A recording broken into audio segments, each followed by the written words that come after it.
বাড়িতে ঢুকে পড়েছিল একটি চিতাবাঘ। বিষয়টি লক্ষ্য করেন বাড়ির গৃহবধূ।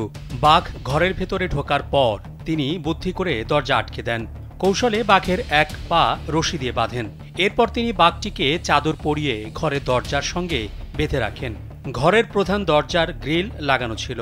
বাঘটিকে বন্দি করার পর গ্রিলের ফাঁক দিয়ে রশি ঢুকিয়ে বাঘকে বাইরে ছেড়ে রাখেন তিনি।